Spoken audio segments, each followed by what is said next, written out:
नमस्कार दोस्तों, कैसे हैं आप सब लोग।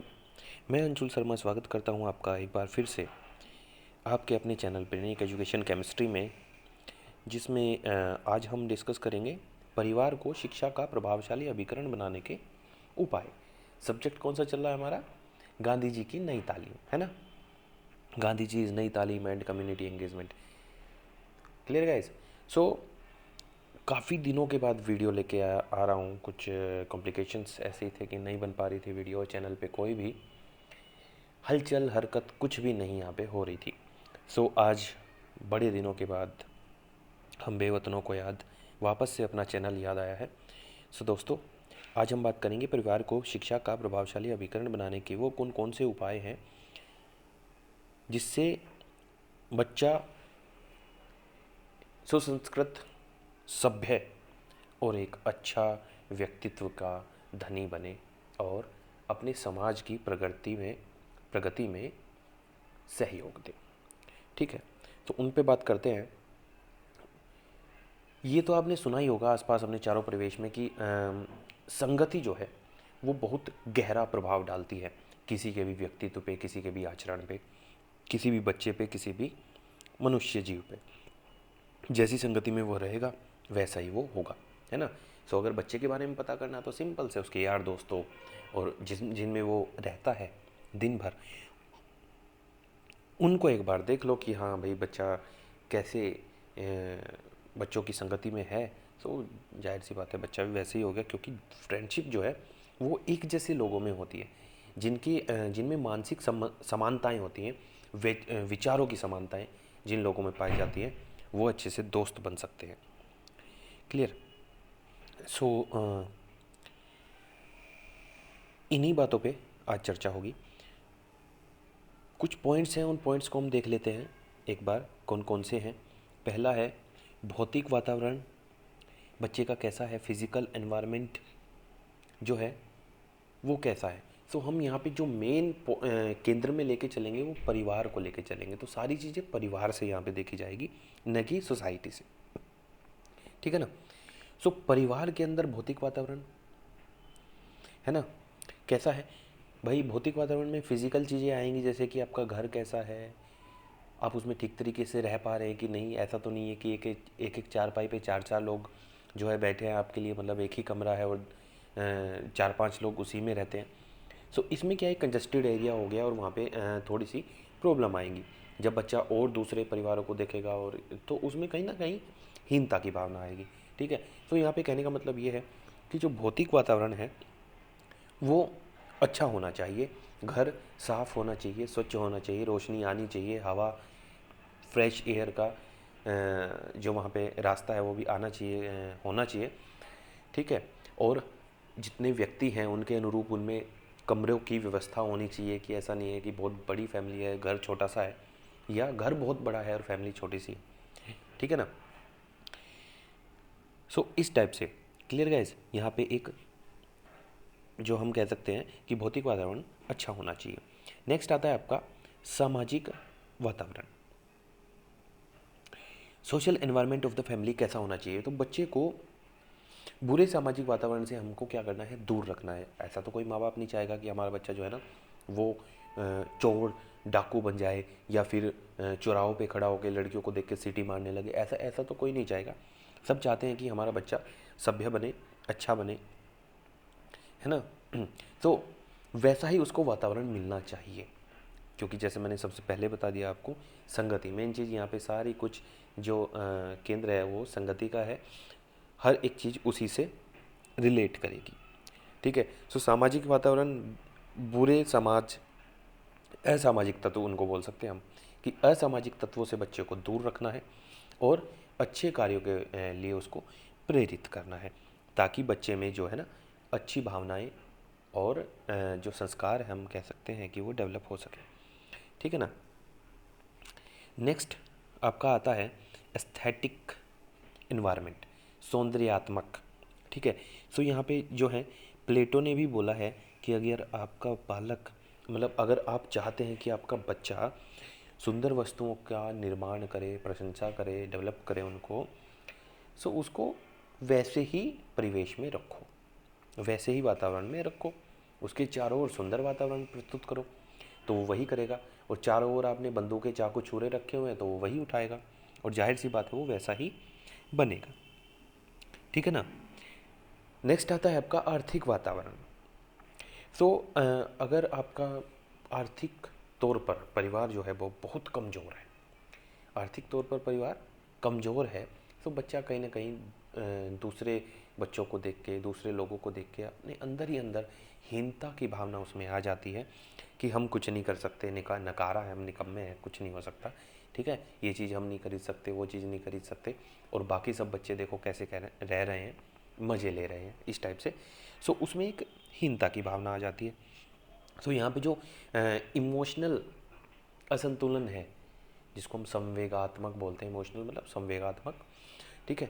सो वो असंतुलन पैदा हो जाता है। तो हमें असंतुलन पैदा नहीं होने देना, और हर एक चीज़ को क्या रखना है, संतुलित रखना है, ताकि बच्चे का सर्वांगीण विकास की ओर हमें हमें जो है अग्रसर करना है उसको, और हमेशा सर्वांगीण विकास की ही बात की जाती है। ठीक है। सो आर्थिक वातावरण भी बच्चे का मतलब परिवार का वो अच्छा होना चाहिए, ताकि बच्चे का जो व्यक्तित्व का विकास है वो पूर्ण रूप से हो पाए, उसमें हीनता की भावना ना आए, वो कहीं भी किसी भी क्षेत्र में अपने आप को बाकियों से कम न समझे। ठीक है। और मेन यहाँ पे नेक्स्ट आता है फिफ्थ पॉइंट, शैक्षिक वातावरण। फिफ्थ पॉइंट यहाँ पे आता है शैक्षिक वातावरण, एजुकेशनल एनवायरनमेंट। ठीक है। तो बालक के बौद्धिक विकास के लिए परिवार के सदस्यों का शिक्षित होना अति आवश्यक है। बोलो हाँ कि ना। यस। ठीक है। परिवार जैसा होगा बच्चा भी वैसा ही होगा। अगर मम्मी पापा, दादा दादी, जो भी है मतलब परिवार में, वो लोग अनपढ़ हैं, सो ना तो वो फोकस रखेंगे बच्चे की पढ़ाई पे, है ना। अब पहला जो स्कूल है, फर्स्ट जो स्कूल है, विद्यालय है, वो क्या होता है भाई, घर होता है। प्रथम शिक्षिका जो होती है वो माँ को बोला गया है। ठीक है। सो अगर वही अशिक्षित हैं तो बच्चे की शिक्षा में कोई सपोर्ट नहीं कर पाएंगे, तो बच्चा कहीं ना कहीं कमज़ोर रह जाएगा। ठीक है दोस्तों। सो सबसे पहला पॉइंट ये है कि जो परिवार के सदस्य हैं वो शिक्षित होने अति आवश्यक है, ताकि बच्चा जो है ना शिक्षा की ओर तेज़ी से अग्रसर हो सके। क्योंकि सारी प्रॉब्लम्स का सलूशन तो स्टार्टिंग में जब बच्चा बच्चा होता है ना। सो सारी प्रॉब्लम का सलूशन उसको स्कूल में नहीं मिल पाता, कुछ चीज़ें छूट जाती हैं, रह जाती हैं, उसको रिपीट करना पड़ता है, एक बार में समझ नहीं आता, इसलिए जो होमवर्क दिया जाता है कई बार वो नहीं हो पा रहा। सो वो क्या करता है, अपने फैमिली मेम्बर से पूछता है, किन्हीं भी बड़ों से, पापा से, मम्मी से, है ना, दादा से, दादी से, जिससे भी पूछता है कि ये कैसे होगा, वहाँ पे हेल्प मिल जाती है तो उसको अच्छे से चीज़ें आ जाती हैं। अदरवाइज़ क्या होगा कि होमवर्क नहीं होगा, स्कूल में जाएगा, मार खाएगा, पढ़ाई से बचने लगेगा, दूर हटता चला जाएगा, और रैंकिंग डाउन होती चली जाएगी। ठीक है दोस्तों। सो शैक्षिक वातावरण वहाँ पे बहुत अच्छा होना चाहिए, सब शिक्षित होने चाहिए। और अब आता है आपका नैतिक वातावरण, moral environment of the family कैसा होना चाहिए। सो परिवार में बालक का जो चरित्र है, जो संस्कार हैं, वो कहाँ मिलते हैं, परिवार से मिलते हैं। बच्चे को कहाँ से मिलेंगे संस्कार, परिवार से मिलेंगे, है कि नहीं। सो यहाँ पे परिवार के सदस्यों का भी वैसा ही होना जरूरी है। जैसा कि मैंने पहले ही बोल दिया, यहाँ पे संगति का मेन चीज़, यहाँ पे संगति आएगी, वही चलता रहेगा। ठीक है। सो परिवार के सदस्यों का चरित्रवान होना यहाँ पे परम आवश्यक है। ठीक है। क्योंकि वहीं से उसको पता चलेगा सत्य असत्य। ठीक है। झूठ बोलना, सच बोलना, ठीक है, प्रेम, घृणा, दया, सहयोग, सदाचार, अनाचार, ठीक है, स्वार्थता, निस्वार्थता, व्यय अपव्यय, सहिष्णुता, बलिदान, त्याग, जो भी है मतलब दुनिया भर की चीज़ें हैं, ये जो सारे गुण अवगुण हैं, इनका जो डेफिनेशन एक तरीके से, ठीक है, कि हमें क्या करना चाहिए और क्या नहीं करना चाहिए, हमें सच बोलना चाहिए कि नहीं बोलना चाहिए, हमें झूठ बोलना चाहिए कि नहीं बोलना चाहिए। ठीक है। हमें पक्षियों से, पेड़ पौधों से प्रेम करना चाहिए कि उन्हें पक्षियों को मार देना चाहिए या फिर पेड़ों को काट देना चाहिए, ये क्या करना चाहिए, क्या सही है क्या गलत है, ये कहाँ से आएगा, कहाँ से आएगा ये आएगा परिवार से। कहाँ से आएगा? परिवार से। ठीक है ना? सो परिवार का जो मोरल एनवायरनमेंट है वो बहुत ही पॉजिटिव होना चाहिए, क्योंकि संस्कार जो आएंगे वो वहीं से आएंगे। नेक्स्ट पॉइंट है परिवार के सदस्यों का आपस में संबंध कैसा है। बच्चा शुरू में क्या करता है? बच्चा क्या होता है? ऑब्जर्व करता है सारी चीज़ें। बच्चा फैमिली से ऑब्जर्व करता है।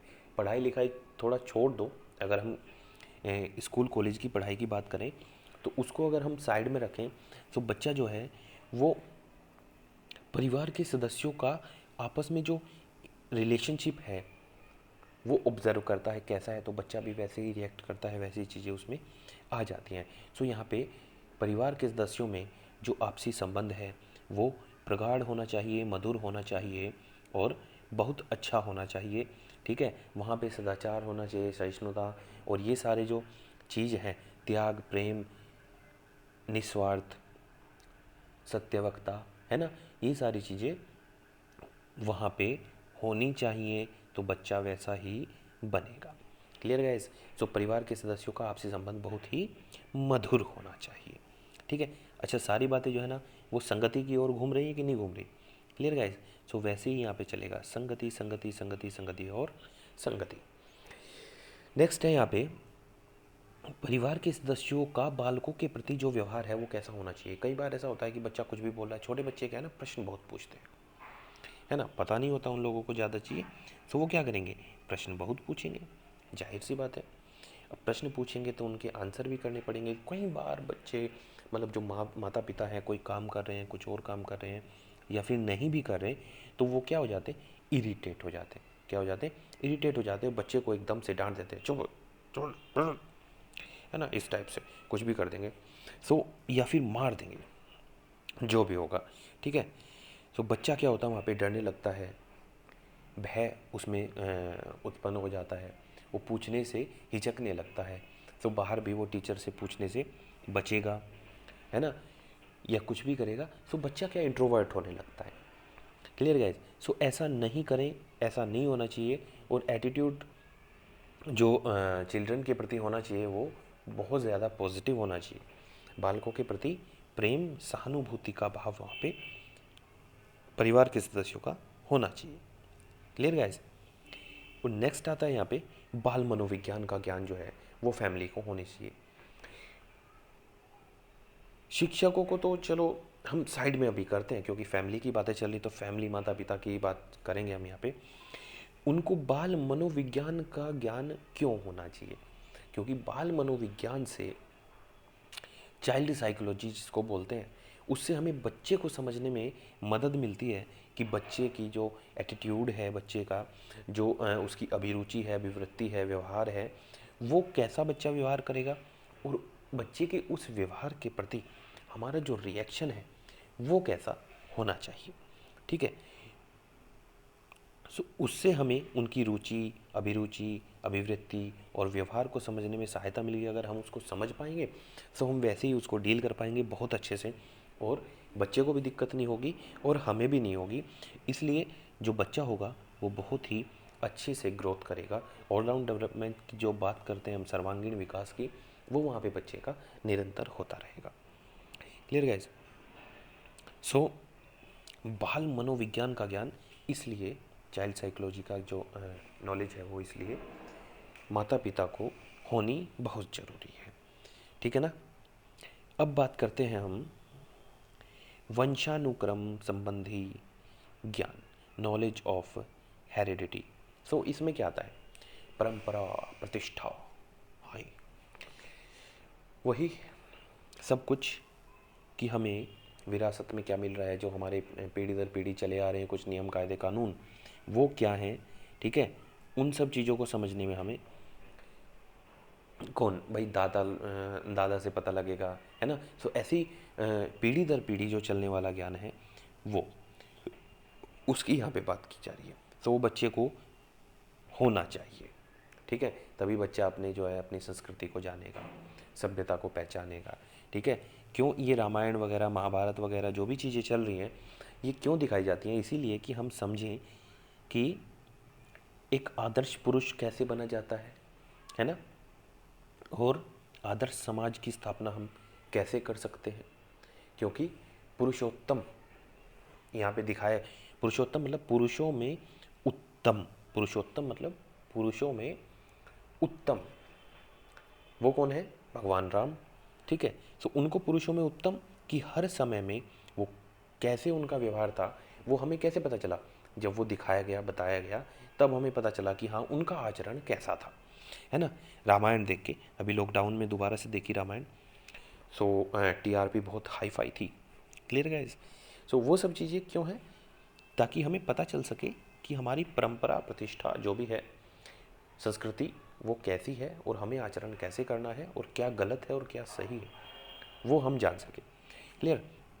तभी तो हम अच्छे बुरे में जब हम भेद करना जान जाएंगे, तभी हम एक अच्छे मनुष्य बन पाएंगे और तभी हम एक अच्छे समाज का जो निर्माण है वो कर पाएंगे। Clear guys? सो ये थे परिवार को प्रभावी अभिकरण बनाने के कुछ मेन पॉइंट्स जो मैंने आपको बताए। सो परिवार को प्रभावी अभिकरण किसका, प्रभावशाली अभिकरण किसका? शिक्षा का कैसे बनाना है, इन सब पॉइंट्स को ध्यान में रखकर। Clear guys? So I hope आपको क्लियर हो गया होगा। अगर कोई प्रॉब्लम है, कोई परेशानी है, सो आप मुझे मैसेज कर सकते हैं, मैं रिप्लाई कर दूंगा। Clear guys? सो मिलते हैं नेक्स्ट वीडियो में। टिल देन पढ़ते रहें, हंसते रहें, मुस्कुराते रहें, आगे बढ़ते रहें, मज़े करते रहें। All the best.